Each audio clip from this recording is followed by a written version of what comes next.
Fala, meus queridos, beleza? Guilherme aqui.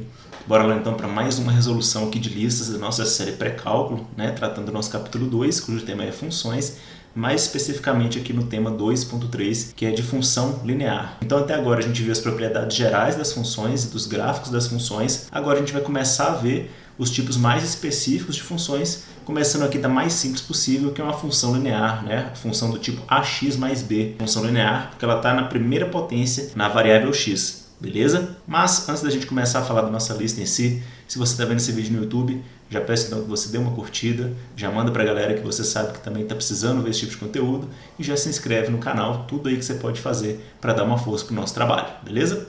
Então bora lá! Na questão número 1, eu dei duas funções para vocês e pedi que vocês extraíssem algumas informações, né, ao longo das alternativas. Então as funções foram f de x igual a x mais 1 dividido por 5 e r de t igual a menos 3 meios de t, né, mais 2. E na letra A eu te perguntei o seguinte, onde cada uma dessas funções intercepta o eixo y e onde ela intercepta o eixo x. Então bem simples, né? Vamos relembrar lá do post que eu passei para vocês. Toda vez que uma função linear ela intercepta o eixo y, quer dizer então que o x é igual a zero. E toda vez que ela intercepta o eixo x, quer dizer que o y é igual a zero, né? Aí o eixo x é muito simples, é como se você estivesse calculando a raiz da equação ali, que é a fórmula da função, beleza? Mas vamos por partes. Então, por exemplo, a f de x, quando ela intercepta no eixo y, ou seja, quando x é igual a zero, eu estou simplesmente calculando f de zero. Só que f de zero, né, é o mesmo que eu substituir aqui, x é igual a zero. Só que 0 mais 1 é 1, 1 dividido por 5, 5. Então isso aqui ficou 1/5, beleza? Só que eu estou te perguntando onde, ou seja, em qual ponto ali nos eixos coordenados que há essa interceptação ali do eixo y. Então vai ser qual ponto? Vai ser o ponto 0, 1/5. Né? O x é igual a 0 e o y é igual a 1/5. Tá? A r de t é a mesma coisa, né? Você está querendo calcular então o r de 0, né? Quando t é igual a 0. E aí, mesma ideia, você substitui o t igual a 0 na fórmula, 3 meios menos 3 meios vezes 0 dá 0. E 0 mais 2 é 2. Então o r de 0 é 2. Qual vai ser o ponto, então, que intercepta o eixo y? Ponto 0, 2, né? Então, coordenada x igual a 0, coordenada y igual a 2, tá? E aí, beleza. Quando a gente vai interceptar agora o eixo x, ou seja, repetindo, o eixo x quer dizer que o y é igual a 0. Então, eu vou estar falando o seguinte, eu vou ter que calcular x mais 1 sobre 5 igual a 0. Aí aqui também é muito simples, perceba que o 5 multiplicando cruzado aqui com o 0 é 0. E o mais 1 passa para o outro lado, negativo, fica menos 1. Então, x igual a menos 1, beleza? Qual vai ser o ponto, então, que intercepta o eixo x? No eixo x, então, vai interceptar no ponto menos 1, 0. A coordenada que você está zerando é a coordenada oposta aqui ao eixo de interceptação, beleza? Para outra função, a mesma ideia, né? Então, a gente vai ter menos 3 meios de t mais 2 igual a 0. É o mesmo que eu passar o 3 meios para o outro lado, então fica 3 meios de t igual a 2. O 2 pode multiplicar cruzado aqui, então fica t igual a 4. Multipliquei aqui, passei o 3 dividindo. t igual a 4 terços. Então, que ponto que vai ser esse? A primeira coordenada aqui como 4 terços e a outra coordenada y como 0. Na letra B agora, eu estou te perguntando qual que é a taxa de variação média de cada função, beleza? E eu quero saber a partir disso se a função é crescente ou ela é decrescente. Vamos relembrar, né, que a função linear, como eu falei lá no início, ela é do tipo f de x é igual a ax mais b. Esse a é o coeficiente então, angular, né, que está associado à inclinação ali do gráfico, é o que me fornece a taxa de variação. Estão lembrados? Então perceba que nessa minha primeira função, quando eu escrevo x mais 1 dividido por 5, é o mesmo que ter x sobre 5 mais 1 sobre 5. Aí ficou simples, né? Quem está aqui acompanhando o x? 1 sobre 5. Então, a minha taxa de variação média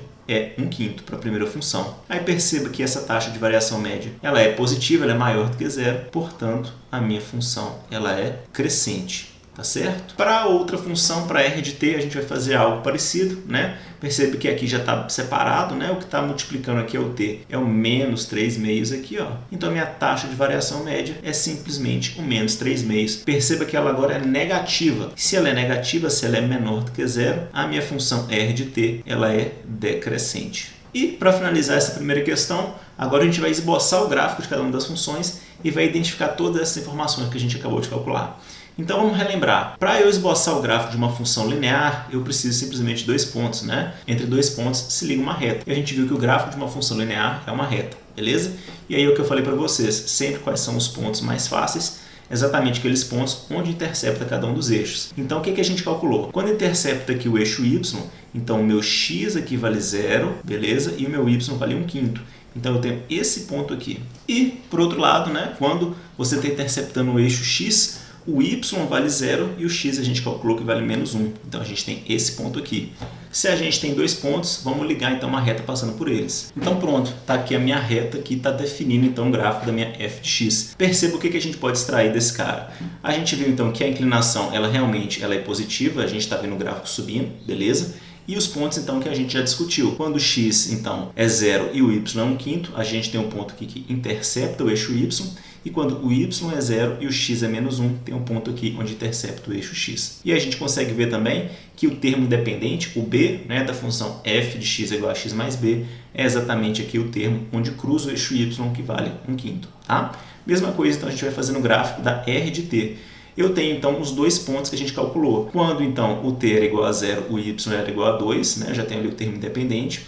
Então, quando o y é 0, ou o r de t é igual a 0, a gente tinha o x igual a 4/3. Vamos ligar esses dois pontos, a gente tem a reta então, que define o gráfico. Tá aqui, então, o meu esboço do gráfico da r de t. Mesma ideia, né? A gente está vendo que o gráfico está descendo, então a inclinação realmente ela é negativa, a função é decrescente, e tem os pontos que a gente calculou lá na letra A. Na questão número 2, agora, uma questão de aplicação, né, de modelagem com a função linear, eu tenho a seguinte situação. Um balão atmosférico é enchido com gás hidrogênio a uma taxa de 0,5 metros cúbicos por segundo e inicialmente a 2 metros cúbicos do gás no balão. Então perceba, eu estou dando uma taxa, né? Eu estou enchendo o balão, então eu estou aumentando o volume desse cara. Então eu estou dando uma taxa de como que o volume vai variando ao longo do tempo. Isso a gente chama lá na física de vazão volumétrica, beleza? Mas aqui não tem problema, a gente nem precisa saber esse conceito. A gente só sabe que tem uma variação envolvendo então volume, metro cúbico, por tempo, segundos, tá? E exatamente na letra A eu pedi que você encontrasse essa função linear que modela essa variação. E a gente já sabe que uma função linear é do tipo f de x igual a x mais b. O A, então, é a taxa de variação. Perceba o seguinte, quando você vê que no seu enunciado esse 0,5 já é a taxa de variação que ele está te fornecendo. Então já é o meu A. E quando você vê que esse valor de 2 é o valor inicial, ou seja, quando o meu x vale 0, então esse 2 é exatamente o meu B, beleza? Aí ficou fácil, né? Juntando essas informações, eu posso escrever que meu V de t, então, vai ser 0,5t mais 2. A taxa mais o valor inicial. Uma função linear tem sempre essa cara. Aí na letra B, a questão vai te falar o seguinte, se o balão tem capacidade total de 15 metros cúbicos, quanto tempo ele leva até ficar cheio? Então perceba que agora deu uma capacidade, deu um valor de V, deu um valor da função. E falou inclusive que essa função vale 15. Então a questão quer saber quanto tempo. Para qual tempo t você tem uma função v que vale 15. Então eu estou igualando 15 igual a fórmula da função. 15 é igual a 0,5t mais 2, beleza? Eu posso passar o 2 para lá subtraindo, então fica 15 menos 2, 13. E a minha função, que é 0,5, eu posso reescrever como meio, né? É a mesma coisa. Então ficou meio t igual a 13. Se eu multiplico cruzado aqui, 2 vezes 13 é 26. Então são 26 segundos que leva, né, para até o balão ficar cheio com 15 metros cúbicos. Questão número 3 agora, pessoal. Na questão 3 é uma questão de análise de gráficos de uma função linear, né? Dei gráfico ali de duas funções diferentes e pedi para vocês extraírem informações desse gráfico. Então, para facilitar aqui, eu chamei de gráfico 1 e gráfico 2, beleza? E aí na letra A quer saber onde cada um dos gráficos intercepta o eixo y e onde intercepta o eixo x. Aí é moleza, né? Você tem que identificar, então, onde intercepta o eixo y é um ponto, então, onde está cortando esse cara aqui, ó. Então tem que ser esse ponto. Perceba que eu estou falando de um ponto, então ele tem que ter duas coordenadas, uma coordenada x e uma coordenada y. Como a gente acabou de ver, aonde intercepta no eixo y, a coordenada x tem que ser 0 e a coordenada y é o que está dado ali. Agora fique muito atento quando você tem um gráfico, né? Já te apresenta o gráfico, você tem que prestar atenção na escala. Então perceba aqui, ó, no eixo x está variando de 1 até 5. Então cada intervalozinho desse aqui vale uma unidade, tudo bem. E aqui está me falando o seguinte, que esse segundo risquinho vale 2. Então eu posso interpretar que o primeiro é 1 e o terceiro então é 3, tá? Então, tanto no eixo x quanto no eixo y está variando uma unidade em cada escala. Mas perceba aqui no gráfico 2 que acontece algo diferente. Então, onde que corta o eixo y aqui no gráfico 2? Bom, é aquele velho ponto de sempre. Coordenada x aqui é igual a 0. Mas aí perceba o seguinte, aqui no gráfico 2 você realmente está variando de 1 em 1 no eixo x. Mas perceba que no eixo y, você precisa andar 2 unidades para chegar ao valor de 1. Ou seja, cada quadradinho desse aqui está variando meio. Então perceba que se aqui vale 1, mais 2 unidades para cima vale 2. Então aqui o ponto onde intercepta o eixo y vai ser o ponto 0,2. Beleza? Agora, onde vai interceptar o eixo x? Vamos começar pelo gráfico 2, porque o gráfico 1 tem um detalhezinho legal. Então, já aproveitando que a gente viu a questão da escala, perceba então que quando intercepta o eixo x é nesse ponto aqui, que corresponde ao meu y igual a 0, e o meu x vale quanto? 1, 2, 3, 4, beleza? Cada partezinha aqui vale uma unidade. Então, aqui vai ser o ponto 4, 0. Tranquilo. E o eixo x, pessoal? O eixo x, a gente já sabe que tem que ter a coordenada y0, quando você vai cortar o seu gráfico aqui. Só que, perceba que nesse desenho, ele não está completo até onde corta o eixo x. Aí agora, não consigo fazer? Claro que consegue. Vamos ficar bem atento aqui ao desenho, ao formato aqui desse gráfico. Então, o que eu te falei? Cada risquinho aqui no eixo x, você está andando uma unidade. E cada risquinho no eixo y, você também está andando uma unidade. Então, perceba. Aqui eu estou no ponto, então, x igual a 0 e y igual a 3. Esse outro cara aqui é o ponto x igual a 1 e y aqui agora igual a 4. Beleza? Aqui, então, é x igual a 2 e y igual a 5. Tranquilo. E se eu volto agora? Então, eu tenho x igual a menos 1. Qual ponto vai ser esse? Se aqui era 3, aqui é exatamente o 2. Quando eu viria agora para o menos 2, o menos 2 vai encostar em qual ponto aqui? No 1. Tá? E agora, quando eu estiver finalmente aqui no 0 do eixo y, eu andei mais uma unidade para trás no eixo x. Então, está aqui menos 3. Beleza? Então, só de você olhar para o gráfico, você consegue ver o comportamento dele, mesmo que esteja faltando uma parte. Então, que ponto que vai cortar o eixo x? Então, o y é 0 e o x é igual a menos 3. Na letra B, eu te pergunto qual que é a taxa de variação média de cada gráfico e também se a função ali representada ela é crescente ou decrescente. Aí vamos relembrar, né? Quando você está olhando para a lei da função, a gente acabou de ver que a taxa de variação é a inclinação, ou seja, é o valor A, beleza? Quando você está olhando para o gráfico, a taxa de variação vai ser ΔY sobre ΔX. É uma variação, no fim das contas, né? É uma razão entre variações. Então, por exemplo, aqui a gente pode fazer um ΔY com os pontos que a gente já tem, né? A gente já tem uma informação aqui. Então, quem que vai ser ΔY? Vai ser um Y2 menos o Y1. Então, aqui eu vou chamar de Y2, que é 0, menos o Y1, que é 3. Então, aqui fica 0 menos 3. Sobre o meu x2, que é menos 3, né, do segundo ponto, e o meu x1, que é 0. Então, menos 3 menos 0. Perceba que ficou menos 3 dividido por menos 3. Isso é exatamente igual a 1. Deu 1, deu positivo. Se minha taxa de variação média ela é positiva, a função é crescente. Vamos fazer agora para o outro gráfico. Mais uma vez, usando os dois pontos que a gente já tem. Então, o meu y2 ele vai ser 0 novamente. Menos o y1, que é 2, sobre o meu x2, que é 4, menos o meu x1, que é 0. Então, ficou menos 2 dividido por 4, simplifica. Isso, então, dá menos meio. Se deu menos meio, a minha taxa de variação ela é negativa, então o gráfico ele é decrescente. E o que está totalmente de acordo com o formato dos gráficos. O gráfico 1 está subindo, o gráfico 2 está descendo. E, por último, qual que é a lei da função que define cada um daqueles gráficos? Agora ficou simples, porque perceba o seguinte, a gente sabe que é f de x igual a x mais b. A gente acabou de calcular o a para cada gráfico, é a taxa de variação, e a gente calculou, a primeira coisa foi o b, quando corta o eixo y. Então, para esse primeiro gráfico, como que ficaria? F de x é igual a, quanto que vale meu a? 1. 1 vezes x, x. E quanto que vale o meu b? O meu b é exatamente dado por esse ponto, o meu b vale 3. Então, aqui ficou simplesmente x mais 3, beleza? E o meu gráfico 2... como que fica? A minha taxa de variação é menos meio, então aqui é menos meio de x, né? Ou menos x sobre 2, tanto faz. E qual ponto, então, que intercepta o eixo y? 2. Então, aqui ficou menos meio de x mais 2. Na questão número 4, mais uma questão envolvendo modelagem ali com função linear. Vocês vão perceber que lá na física é um monte de situações que envolvem função linear, né?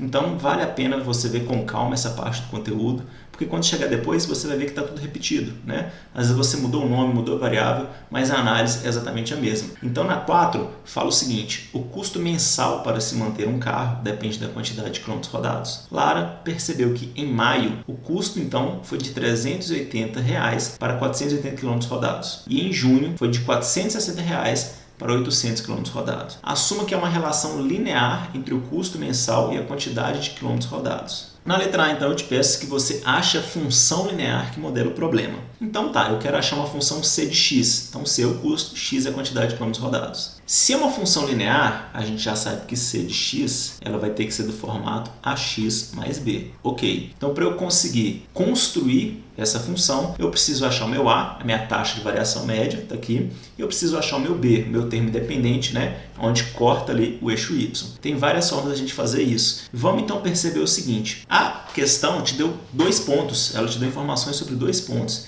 Ela te falou o seguinte, quando x vale 480, a função vale 380. Em outras palavras, quando o meu x ele é 480, o meu y ele vale 380. E aqui a mesma coisa. Quando o meu x for 800, o meu y vale 460. Então pronto, eu tenho 2 pontos com 2 valores de y, 2 valores de x, posso calcular a taxa de variação média. Vai ser como? Então, por exemplo, eu vou chamar esse ponto aqui de ponto 2, né? Então eu vou ter y2, que é 460, menos o y1, que é 380, e embaixo x2, que é 800, menos x1, que é 480. Como que ficou então? 460 menos 380, isso aqui dá 80, e 800 menos 480, isso dá 320. Aí ficou fácil, né? Posso simplificar esse zero com esse zero. 8 dividido por 32, isso é exatamente 1/4, beleza? Então pronto, já tem meu valor de A. E para eu poder calcular meu valor de B? Então perceba que o valor de B é o termo independente quando o meu x vale zero. Eu não sei o valor da função quando o x vale zero, mas agora eu já sei o valor da função em um ponto. E eu acabei de calcular o valor de A. Então, eu posso fazer o seguinte, por exemplo, pegando esse ponto aqui de baixo, né? Então, novamente, eu sei que a função vale 460. O meu A, acabei de calcular como 1/4. Quando a minha função vale 460, eu acabei de ver que o x vale 800. Então, sobrou simplesmente 1 mais B. Então, ficou com 800 dividido por 400, 200. 200 passa para o outro lado negativo. 460 menos 200, o meu B é simplesmente 260. Aí beleza, né? Agora eu tenho meu A, é 1/4, e eu tenho meu B, que é 260. Então qual que vai ser a fórmula aqui da minha função? C de x é 1/4 de x, né? X sobre 4, mais 260. Na letra B, eu pedi agora que você esboçasse o gráfico da função e me dissesse qual que é a inclinação desse gráfico. Bom, antes mesmo da gente colocar o esboço do gráfico, a gente já sabe que a inclinação é o mesmo que a taxa de variação média, ou seja, é o mesmo que o valor A calculado. Então, quanto que vai ser essa minha inclinação? 1/4, tá? Já estava ali calculado para a gente essa informação molezinha. Se é 1/4, se é positivo, a gente já sabe que a gente tem que achar um gráfico com uma cara crescente. Então, vamos achar esse cara. Vamos pegar, então, os pontos iniciais que a questão forneceu. Então, novamente, quando x é 480, vamos lá, x 480, y 380. Então, é mais ou menos esse ponto aqui. E quando x é 800, a gente vai ter um y 460. Então, é mais ou menos esse ponto aqui. Beleza. Eu agora vou ligar esses 2 pontos, eu vou ter que achar uma reta, né, que é o gráfico da função. Está aqui, então, o gráfico da minha função, né? Liguei esses 2 pontos e eu tenho a minha informação que para y igual a 260, o eixo ali está sendo cortado. Beleza? E o gráfico está subindo, comprovando que a minha inclinação é positiva. E na letra C, para finalizar, taxa, o custo aumenta para cada quilômetro rodado. Então, pessoal, taxa está tendo uma variação em y sobre a variação em x. Qual que é a variação em y? O custo. Qual que é a variação em x? Quilômetros rodados. Qual que é a unidade que está me dando o custo? Reais. E qual que é a unidade de quilômetros rodados? Quilômetros. O próprio nome já está dando. A minha taxa, então, ela está significando o seguinte. Para cada quilômetro rodado, quantos reais você vai estar aumentando? Beleza? Aí é muito simples, a gente acabou de calcular que a taxa é 1/4, que a gente pode colocar como 0,25, né? Fica mais, é mais natural a notação decimal quando você está falando de reais, né? Então a gente tem um aumento de 25 centavos ou 0,25 reais para cada quilômetro rodado. Essa é a minha taxa. Então é isso, essa foi a resolução de mais uma lista. A gente vai prosseguindo aqui na nossa revisão de pré-cálculo. O próximo assunto vai ser funções quadráticas e pouco a pouco aí a gente vai avançando em todo o nosso conteúdo de funções. Se você está vendo esse vídeo no YouTube, obrigado pela sua atenção. Novamente aí te peço para que você se inscreva, curta o vídeo e mande para a galera que também está precisando. Eu vou ficando por aqui. Bons estudos para você. Até a próxima. Aquele abraço. Valeu!